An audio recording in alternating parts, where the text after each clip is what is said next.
Absolutely. Now we are, of course, going to keenly look at the wordings, of course, of the G7 declaration as well. But for now, let me quickly go back across to Surinder Singh Lali also, on, of course, the G7, and the voice of the global south that India is going to be at this G7 summit. What do you believe is going to be the focus of Prime Minister Modi's address there? He's, of course, going to be the voice of the global south. Prime Minister Modi is expected to touch upon a host of issues there at the at this summit, of course, including our perspective on the conflicts. Prime Minister Modi has often said that this is a time of peace, not of war. He's also, of course, spoken about world bodies becoming more reflective of the changing global order. What can we expect in his message, Surinder Singh Lali, later today?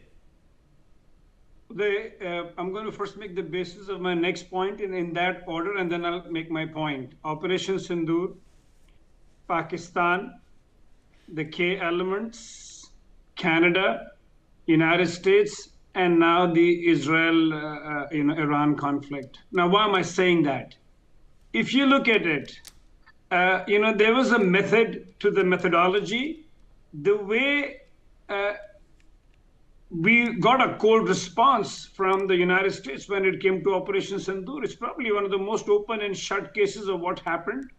And on top of that, IMF bailout is given to Pakistan. Statement by General Michael Kurilla. The ceasefire credit, I don't know where that came from. Asim Munir gets an invite. And of course, the crypto dealing. So obviously, the US didn't want to put boots on the ground because that's how Donald Trump came to power. So whatever Israel is doing, it is absolutely not only with the unconditional backing of the United States, but somewhere he is doing the unfinished agenda of what Donald Trump had in his previous presidency and even now.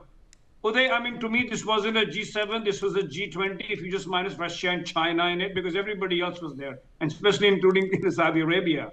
Or I wish to call it on a note of levity G6+1, because it was always, the G6, and nobody knew how the mercurial, mercantilist, megalomaniac monarch would behave. And I hope he's only left for the reasons that there is a ceasefire, or maybe he just couldn't stand the heat in the kitchen and he had to leave, because he has his own lines that he operates on. And the moment, there is a deflection from what he perceived the way things to be, he simply gets himself out of the situation, or he ends up disrespecting the other head of the state. Uday, thank you. Okay, let me also quickly rope back in Sumit Peer. Sumit Peer, now there are some other crucial bilateral meetings as well that Prime Minister Modi will be holding on the sidelines of this G7 summit.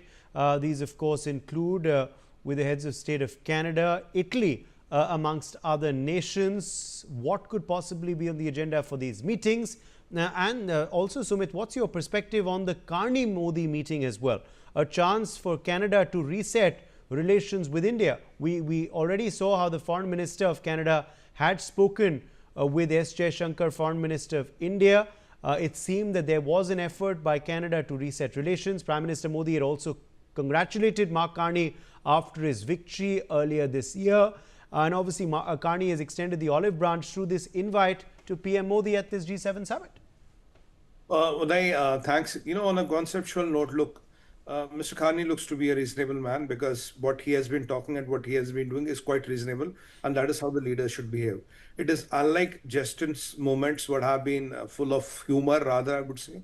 And honestly, this Pakistani ISI controlling things within Canada through Jagmeet Singh was quite evident. This K2 desk, which is K for Kashmir and K for Khalistan, that was really having a branch office in Canada, and they were literally calling the shots. The agony was that the former Canadian Prime Minister was playing along.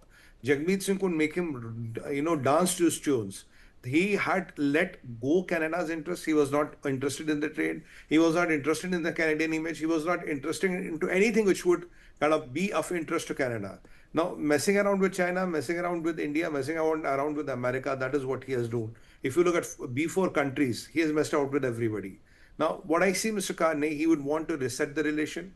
Look, we all know we have nothing to do with nature scaling and all. That's a figment of imagination that somebody is trying to create that. And even the initial probes indicate we have nothing to do with that. And for that matter, Canada has been able to give us a proof.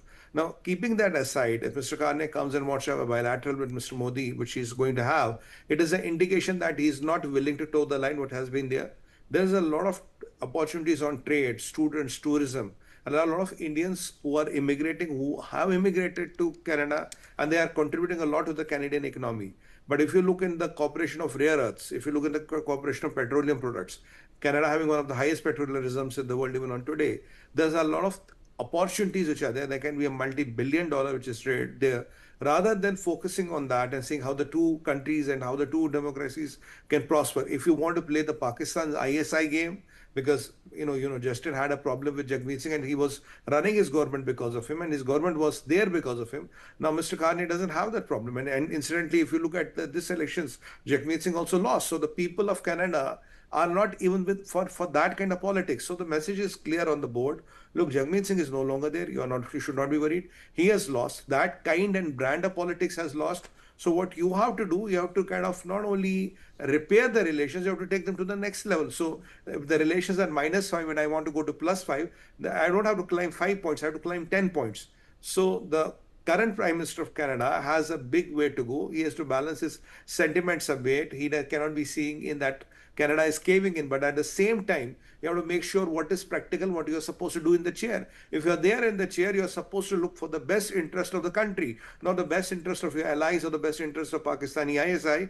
That is what they should be worried. And honestly, Canada has one more problem. You have to manage Donald Trump. You have a blatant interference of ISI there. You have a blatant interference of even Chinese intelligence there. In the Western sphere, if Chinese intelligence is able to work anywhere scot-free, that is Canada. So there, and Chinese are literally controlling all the real estate there. So there are a lot of problems which Mr. Carney has to work out with. And if you look at the long run, Uday, it is very, very important for them to have a very good relation with Bharat, rather than having a relation with a rogue nation like Pakistan and an autocracy like China. It's a call they have to take. They have to take in their long run interest. Mr. Modi is there. He's a man of vision. He's a man of futuristic. He's a man of futuristic vision. Okay. In the best interest of India, Mr. Modi will do. Now all right. It's up to. All right. That G7 outreach session, of course, will be taking place later today. Ambassador Goel, quick last word to you. We are almost out of time. What do you believe is going to be the main focus of PM Modi's message at the G7 outreach session later today? Well, I really don't know what PM Modi has in mind, but if I were to indicate as to my preference is for him to really project, number one, to essentially deal with the crisis situations in the different parts of the world.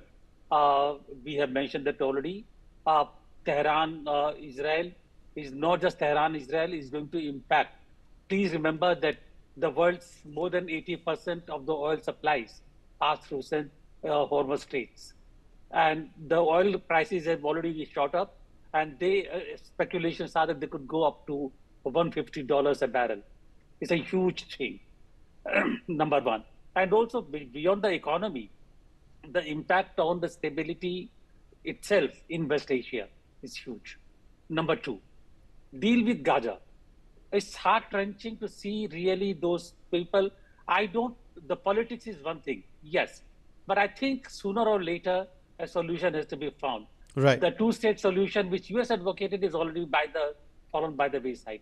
And lastly, but not the least really, I think the G7 has to find a way for investments into the global south. You talk about global south, okay. India leads the global south, but nothing is happening really in terms of real action. My thanks to all of our guests for joining us on this discussion from across the world. And of course, our special coverage will continue on the G7 summit. For now, though, we're taking a very short break. We're back on the other side with lots more. Don't go anywhere.